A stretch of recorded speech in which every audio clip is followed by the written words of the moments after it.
Hello students. फिर से आपको स्वागत है सालोम इंस्टीट्यूट के यूट्यूब चैनल पर। और हमारी जो सीरीज चल रही थी, परसेंटेज चल रही थी। परसेंटेज के हमने बेसिक 1, बेसिक 2, बेसिक 3, बेसिक 4 करा, बेसिक कैलकुलेशन करी और एक टॉपिक करा फेल और पास। उसमें एक लास्ट क्वेश्चन में एरर थी। वो बेसिकली मैंने चेक कराया कि वो सही नहीं था क्वेश्चन, लेकिन आपको उसका मेथड तो समझ आ ही गया होगा कि कैसे मेथड करना है, क्योंकि एसएससी ने दिया था। कई बार उनमें एरर आ जाती है कि वो दोनों तरफ से वेरीफाई नहीं करता, एक ही तरफ से वेरीफाई करके आंसर निकाल लेते हैं। क्लियर है? आगे बढ़ते हैं। आगे आज वाली जो क्लास है उसमें मैं टॉपिक जो ले रहा हूं, उस टॉपिक को नाम दे रहा हूं ग्रुप,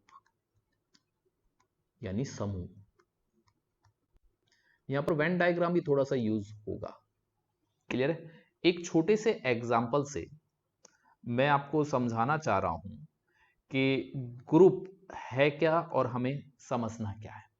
तो यहां पर एक एग्जाम्पल ले रहा हूं। आज की क्लास का पहला एग्जाम्पल है कि एक ग्रुप में यानी समूह में 80% स्टूडेंट्स इंग्लिश बोलते हैं।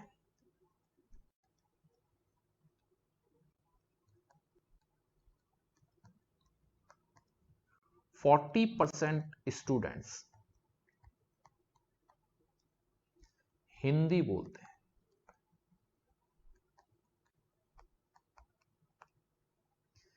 यदि 120 स्टूडेंट्स दोनों भाषा बोलते हों तो इंग्लिश बोलने वालों की संख्या बताएं।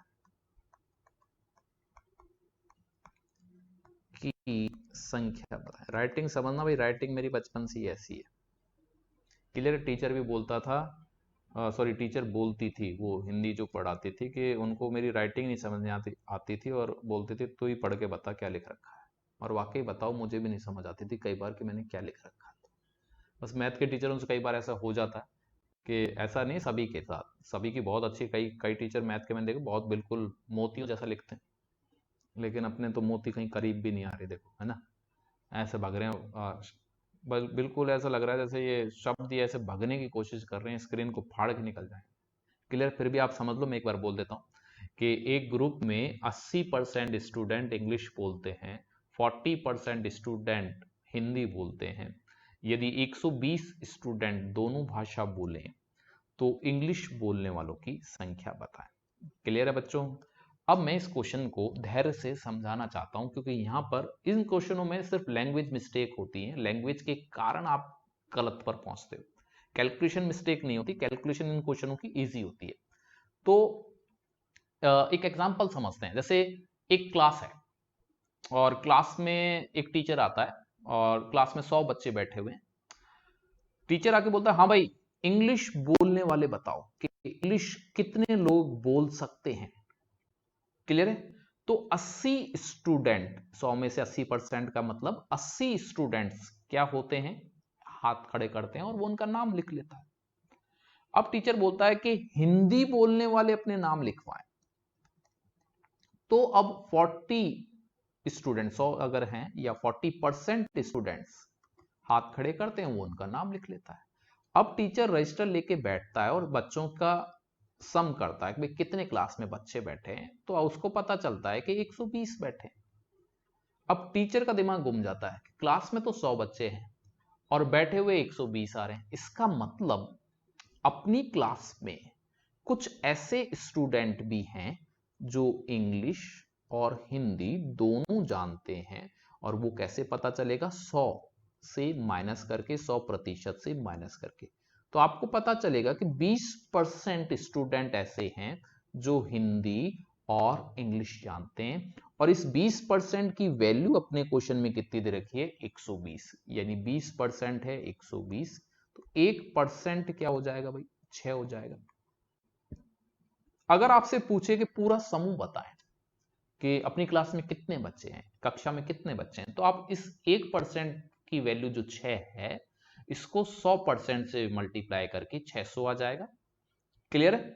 और आपसे पूछ रहा है इंग्लिश बोलने वाले बताएं, इंग्लिश बोलने वाले बताएं, तो 80% से 1% की वैल्यू को मल्टीप्लाई कर दें तो अपने पास आ जाएगा 480 ऐसे बच्चे हैं जो इंग्लिश बोलते हैं। अगर आपसे पूछे कि हिंदी बोलने वालों को बताएं तो 40% को 6 से मल्टीप्लाई कर दें तो 240 ऐसे बच्चे हैं जो हिंदी बोलते हैं।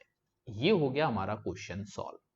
लेकिन अभी मैं इसको एक और चीज समझा रहा हूं कि ग्रुप वाले क्वेश्चन में हमेशा आपको कुछ शब्दों का ध्यान रखना है, कुछ शब्दों को आपको हमेशा समझना है। वो वर्ड होंगे सिर्फ, हिंदी में सिर्फ, केवल, इंग्लिश में आप पढ़ना कर रहे हो तो ओनली। ये शब्दों का बहुत अच्छी तरह से ध्यान रखना कि अपने ग्रुप वाले क्वेश्चन में ऐसे शब्द तो नहीं है। अगर इसी क्वेश्चन में ये बोलता कि सिर्फ इंग्लिश बोलने वाले बताओ, सिर्फ इंग्लिश बोलने वाले, तो आपको ध्यान रखना है कि 80% जो इंग्लिश है उसको नहीं निकालना है, उसमें से सबसे पहले 20% माइनस करना, क्योंकि सिर्फ वर्ड लगा हुआ है, यानी 20% वो बच्चे हैं जो इंग्लिश और हिंदी दोनों जानते हैं। तो अब आपको वर्ड किसकी पता लगानी पड़ेगी, 60 की, और 60 के लिए अब आप 6 से मल्टीप्लाई कर दो, 360 आ जाएगा। क्लियर? 360 ऐसे बच्चे हैं जो सिर्फ और सिर्फ इंग्लिश बोलते हैं। अगर आपसे पूछे कि सिर्फ हिंदी वाले बताएं तो आप यहां 40 में से कितना माइनस करना पड़ेगा आपको, 20% माइनस करके फिर 1% की वैल्यू से मल्टीप्लाई करें। इसलिए मैं आपको एक बार इसे वेन डायग्राम से भी समझाने की कोशिश करता हूं कि वेन डायग्राम से हम कैसे इस क्वेश्चन को समझ सकते हैं। वेन डायग्राम से, तो वेन डायग्राम से मैं आपको समझाने की कोशिश करता हूं इस क्वेश्चन को कि वेन डायग्राम ज्यादा आसान रहता है कई बार। मैं आपसे बोल रहा हूं कि एक गोलापन बना देते हैं इंग्लिश का,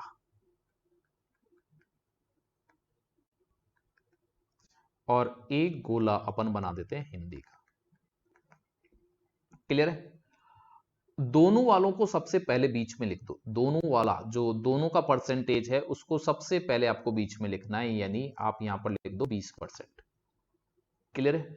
इंग्लिश कितने बोल रहे हैं, 80%, इंग्लिश का डाटा 80% का है, तो 20% आपने पहले लिख रखा है। इस गोले को 80 बनाने के लिए यहां पर कितना लिखना होगा, 60, 80 हो जाएगा।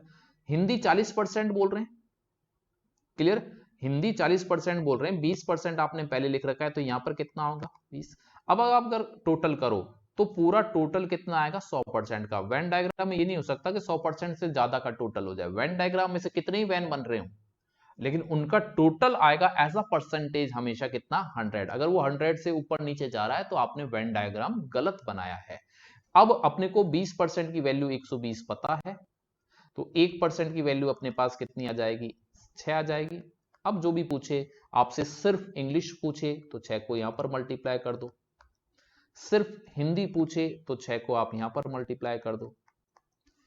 क्लियर है? और 80 पूछे तो 80 से मल्टीप्लाई कर दो, पूरे 80 से, और 40 पूछे, जैसा भी क्वेश्चन पूछे वैसा आप कर सकते। क्लियर है? तो एक और एग्जांपल हम लेते हैं, उसके बाद फिर शीट पर आते हैं। एक एग्जांपल और ले लेते हैं कि क्या क्वेश्चन अपन, मैं बोल देता हूं वही, इसी तरह राइटिंग को थोड़ा सा आप समझ लेना, और फिर अपन शीट पर आ जाएंगे लास्ट इसका क्वेश्चन करके। देखो एग्जाम्पल आज की क्लास का ये है समूह का, कि एक ग्रुप में 75% स्टूडेंट्स फुटबॉल खेलते हैं,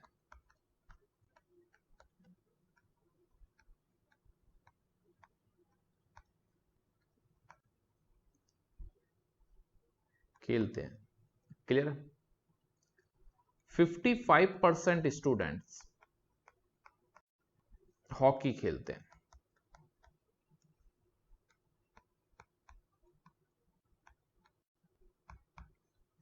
150 स्टूडेंट्स दोनों गेम खेलते हैं।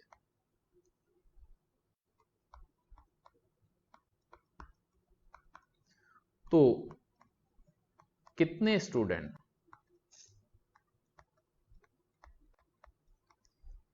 केवल फुटबॉल खेलते हैं, ये आपको बताना है। एक बार आप अपने लेवल पर इसको करना चाहें तो करके देखें कि आपका क्या आंसर आता है।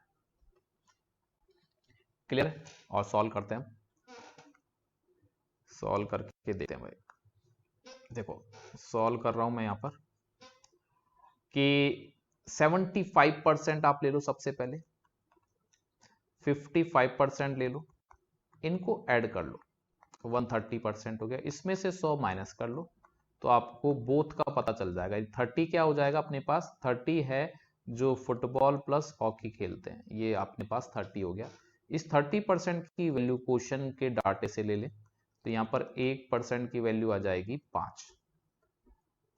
अब सिर्फ फुटबॉल है तो फुटबॉल खेलने वाले 75 हैं टोटल, 75%। तो सिर्फ निकालने के लिए सबसे पहले आप इसमें से 30 माइनस करें, सिर्फ वर्ड के कारण आप ये काम कर रहे हैं, तो 45% आ जाएगा। और इसको एक की वैल्यू से मल्टीप्लाई कर दे तो 225 अपना क्या आ जाएगा? आंसर आ जाएगा।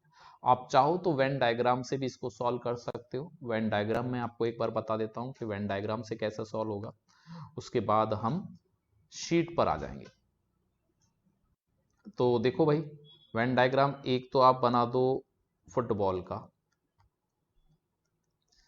और एक आप बना दो हॉकी का। सबसे पहले डाटा भर दो आप जो दोनों खेल रहे हैं, यानी 30%। क्लियर है? और ये पूरा अपने पास 75 था तो यहाँ पर 45 आ जाएगा, और ये पूरा यहाँ पर 55 था तो यहाँ पर 25 आ जाएगा। इस 30% की वैल्यू अपने क्वेश्चन में 120 150 है, तो 1% की वैल्यू अपने पास कितनी आ जाएगी? 5 आ जाएगी। और इस 1% की वैल्यू के लिए यहाँ पर मल्टीप्लाई कर दो तो ये अपने पास क्या आ जाएगा? आंसर आ जाएगा। इस तरह 2 3 आगे जैसे लेवल अपने बढ़ते जाएंगे, अभी परसेंट इतनी आसानी से खत्म नहीं होगा। जैसे जैसे बढ़ते जाएंगे आपको और वैरायटी ऑफ क्वेश्चंस मिलते जाएंगे। अब अपन शीट करते हैं इसकी।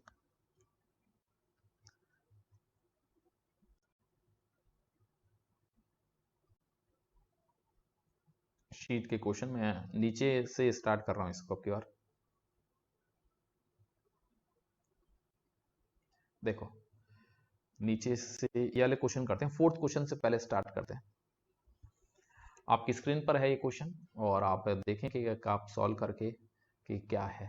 कुछ व्यक्तियों का समूह में 80%, बिल्कुल पहले वाला जैसे क्वेश्चन का है, थोड़ा सा डाटा चेंज है, इंग्लिश बोलते हैं और 40% हिंदी बोलते हैं।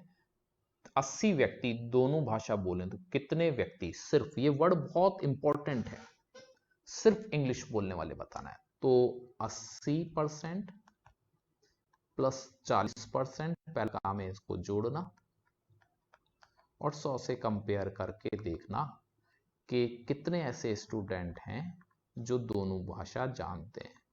तो 20% की वैल्यू 80 है, तो 1% की वैल्यू अपने पास कितनी हो जाएगी? 4।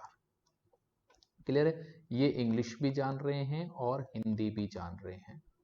क्लियर है? वो स्टूडेंट है। अब आपसे सिर्फ पूछा है इंग्लिश, इंग्लिश वैसे 80% है, सिर्फ के कारण इसमें से आपको कितने निकालने पड़ेंगे? 20%, और 60 आएगा, और 60 को आप 4 से मल्टीप्लाई कर दो, 240 अपना क्या आ जाएगा? आंसर आ जाएगा। क्लियर है? इतना आसानी से आप कर सकते हो। आप चाहो तो वेन डायग्राम यूज कर सकते हो। वेन डायग्राम के लिए कि एक गोला आप बना लो, फिर एक गोला बना लो, यहाँ पर आप इंग्लिश को लिए बोल दो और यहाँ पर हिंदी के लिए बोल दो। बोथ वाला 20% आप यहाँ पर डाल दो। क्लियर है? 20% बोथ का हो जाएगा, और इधर आप 80% है तो यहाँ पर 60% हो जाएगा, और ये भी कितना हो जाएगा? ये 40% है तो ये 20% हो जाएगा। आपको इस 20% की वैल्यू क्वेश्चन में 80 दे रखी है, तो 1% का वैल्यू कितनी आ जाएगी? आप बोलोगे 4 आ जाएगी। और सिर्फ के कारण इस 4 को यहाँ पर मल्टीप्लाई कर दो, 240। वेन डायग्राम से आप करना चाहो तो कर सकते हो। क्लियर है? अगला क्वेश्चन आप खुद अटेम्प्ट करो और देखो कि आप कितना समझ पा रहे हो। कुछ व्यक्तियों के समूह में से 65% व्यक्ति क्रिकेट खेलते हैं, जबकि 55% टेनिस खेलते हैं। यदि 40 व्यक्ति दोनों ही गेम खेलें तो कितने व्यक्ति हैं जो टेनिस खेलते हैं? यहां पर कोई सिर्फ वर्ड नहीं है, तो बहुत सिंपल सा है। 65 को जोड़ें, 55 को जोड़ें, तो यहां पर अपने पास आ जाएगा 120। 100 से कंपेयर करके आपको दोनों का हिसाब किताब पल जाएगा। तो 1% की वैल्यू अपने पास कितनी है? 40। तो 1% की वैल्यू अपने पास हो जाएगी 2। आपको कोई सिर्फ वर्ड नहीं है, टेनिस के बारे में बात करनी है, तो टेनिस है 55, तो 55 को आप 2 से मल्टीप्लाई कर दो तो अपने पास आ जाएगा 110। 110 आपका आंसर होगा। क्लियर? 110 आपका आंसर हो जाएगा। एक और क्वेश्चन है, देखें एक बार। एक छात्रावास में 600 लड़के हैं, इनमें से प्रत्येक हॉकी अथवा फुटबॉल या दोनों खेलते हैं। यदि 75% लड़के हॉकी खेलते हैं और 45% फुटबॉल खेलते हैं तो दोनों विद्यार्थी कितना खेलते हैं? सिंपल सा है, एक बार आप सॉल्व करके देख लें। एक बार पॉज करके, पॉज तो करके देखना ही, एक बार सॉल्व करके और फिर देखते हैं। 75% 45% आप जोड़ लें, 120 आएगा, जो 100% से आपको पता चल जाएगा। दोनों गेम खेलने वाले कितने? 20%। अब की बार 20% की वैल्यू निकालनी है। कुल विद्यार्थी आपको बता रखा है 600, इसमें से 20% की वैल्यू आप निकाल लो, 120 आ जाएगा। क्लियर है? इस टाइप के ये क्वेश्चन आपके पास होंगे। अभी मैं और भी करा रहा हूँ, एक इसमें छोटा सा और वैरायटी है। एक क्वेश्चन मैं और देना आपको चाहता हूं, मैं खुद बोल दूंगा उस क्वेश्चन को इसी में। मैं देखना वो दिमाग का क्वेश्चन है, थोड़ा सा दिमाग का क्वेश्चन है, इसलिए मैं आपको अभी इसी के साथ करा रहा हूं कि आपको सॉल्व करना है। एक ग्रुप में 100 स्टूडेंट्स हैं, यानी पहले ही आपको बता दिया कि स्टूडेंट्स कितने हैं। 70% इंग्लिश बोलते हैं,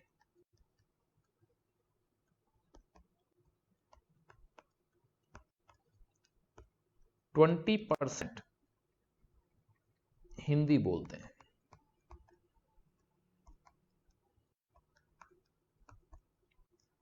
10% दोनों बोलते हैं, दोनों भाषा बोलते हैं।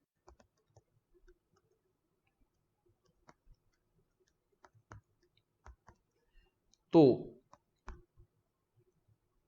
ऐसे कितने विद्यार्थी हैं या कितने स्टूडेंट हैं जो ना इंग्लिश बोलते हैं ना हिंदी बोलते हैं?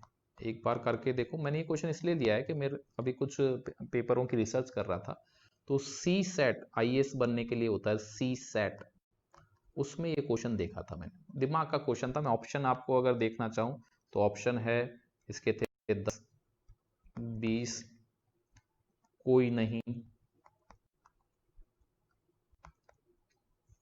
हाँ, यानी कोई नहीं का मतलब है कि सभी कुछ ना कुछ बोल रहे हैं, और एक और ऑप्शन था, आप इनमें से चेक कर लें, सॉल्व करें।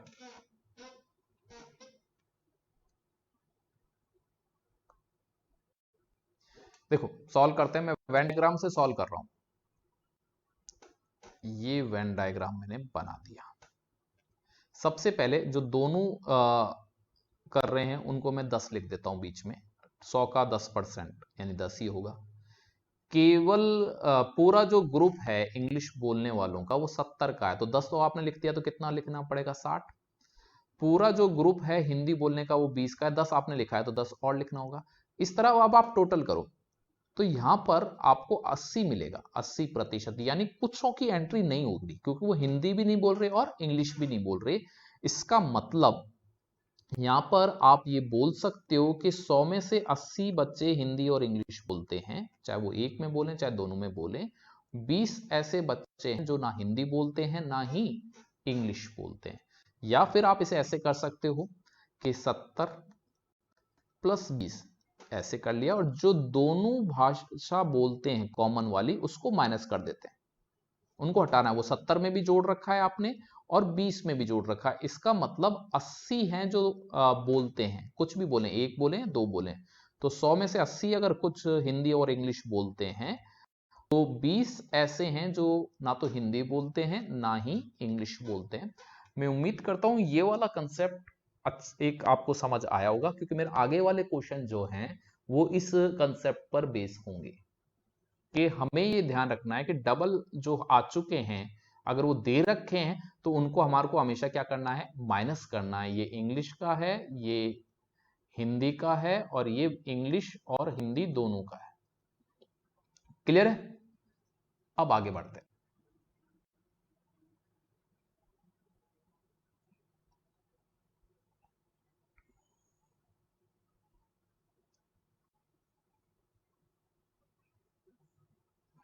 देखो, समूह, ये वाला कंसेप्ट आपको करना है। आप करो एक बार सॉल्व। एक परीक्षा में 35% विद्यार्थी, ओके, 35% विद्यार्थी जीके में फेल हुए, जीके। 25% विद्यार्थी इंग्लिश में फेल हुए और 10% विद्यार्थी दोनों में फेल हुए, यानी सभी फेल है। तो आपको कितने प्रतिशत विद्यार्थी पास हुए ये बताना है। क्लियर है? तो मैं फेल का आंकड़ा बता रहा हूं। जीके में कितने फेल हैं? 35। इंग्लिश में कितने फेल हैं? 25। और दोनों में कितने फेल हैं? 10। ये 10 आपको क्या करना पड़ेगा? माइनस करना पड़ेगा। ये चीज मैं आपको समझा चुका। अब आपके पास यहां पर आ जाएगा 60, और 60 में से 10 गया तो कितना आ गया? 50। यानी 50 प्रतिशत विद्यार्थी फेल हैं। अगर 50%, मैं बोलूंगा मेरी क्लास में 50% विद्यार्थी फेल हैं, तो आप बताओ कि मेरी क्लास में कितने विद्यार्थी पास हैं? तो आप बोलोगे 50% क्या है? पास है। क्लियर? एक क्लास ऐसी बनती है कि अगर कोई फेल है, कोई विद्यार्थी अगर फेल है, कुछ विद्यार्थी पास होंगे। अगर कोई 35 में, आप चाहो तो इसको पास वाले से भी कर सकते थे। अगर 35% जीके में फेल हैं तो आप बोल सकते हो 65% पास हैं। अब मैं पास से कर रहा हूं।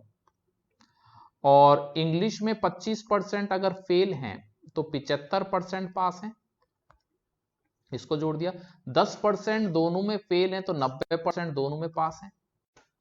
क्लियर है? अब अगर आप ऐड करोगे तो यहां पर अपने पास कितना आ जाएगा? देखो भाई, 140, और 140 में से 90 अगर आप डालोगे तो ये कितना हो जाएगा? 50। यानी आप चाहो तो इस तरह कर सकते हो। बस आपको ध्यान रखना, अगर फेल वाला लिया है तो पूरा फेल वाला डाटा चलेगा, फेल वाला। और पास वाला लिया है तो पूरा पास वाला, यानी पास फेल फेल दोनों फेल, फेल वाला माइनस होगा लास्ट में, दोनों वाला पास पास दोनों में पास। क्लियर? ये डाटा एक जैसा होगा। या तो आप पास वाले से आंसर निकाल लो या फिर आप फेल वाले से आंसर निकाल लो। आंसर दोनों से सही भी आना चाहिए। जैसे ऐसा ना हो कि कोई एरर आ जाए, इससे कुछ और आ रहा है और इससे कुछ और आ रहा है। क्लियर है? नेक्स्ट क्वेश्चन ऐसा ही है, आपको अटेम्प्ट करना है। एक परीक्षा में 70% प्रत्याशी इंग्लिश में पास हुए, 80% मैथ में पास हुए, 10% दोनों में फेल हुए। गौर से देखो भाई, दोनों में फेल हुआ, पास नहीं है। आपको चेंज करना होगा। यदि दोनों विषयों में 144 प्रत्याशी पास हुए तो परीक्षा में कुल कितनी संख्या थी? तो अगर आप पास से करना चाहते हो तो आप बोलोगे सब इंग्लिश में 70% पास, मैथ में 80% पास, ये तो आपको जोड़ना है। फेल के लिए इंग्लिश और मैथ में पास वालों को करना, और यहां पर दे रखा है 10% फेल, ये 10 माइनस मत करना।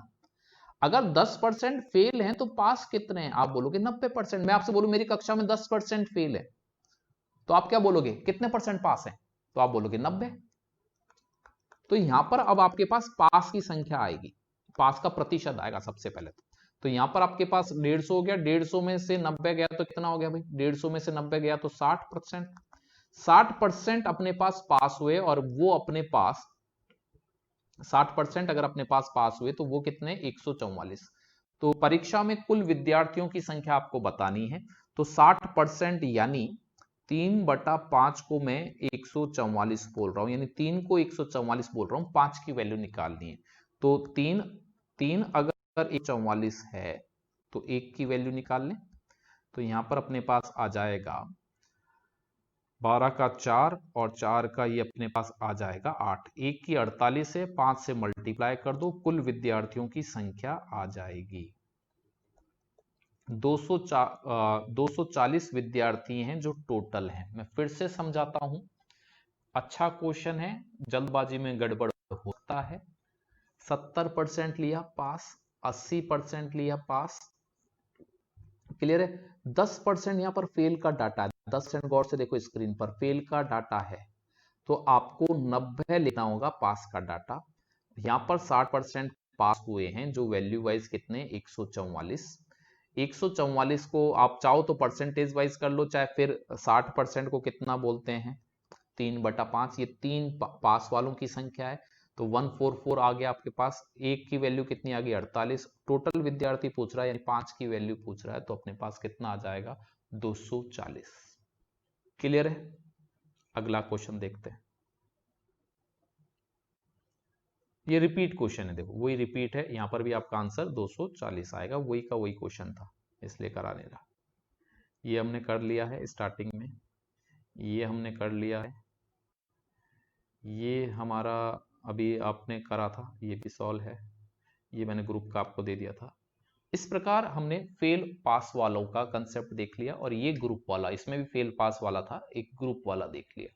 इनकी आप प्रैक्टिस करते जाएं, और प्रैक्टिस के बाद इनके सभी के टॉपिक वाइज, जैसे कल मैंने आपको शीट दी थी, ऐसे ही एक दो टॉपिक और हो जाए, फिर मैं उनकी एक कंबाइंड शीट आपको दे दूंगा और उनको सॉल्व करते रहें। मैं आपसे फिर बोल रहा हूँ, बहुत आराम से आप पढ़ो, कोई जल्दबाजी नहीं है, लेकिन पढ़ते रहो, कछुए की तरह चलते रहो, खरगोश मत बनो। और ऐसा नहीं है कि भाई पेपर आएगा तभी खरगोश बन के दौड़ेंगे, खरगोश नहीं जीतता है, वो जीतता है जो धीरे धीरे धीरे धीरे धीरे, एग्जाम चाहे कभी हो, वो लगातार चलता रहेगा। लगातार आप अगर चलते रहोगे तो 100% जीतोगे।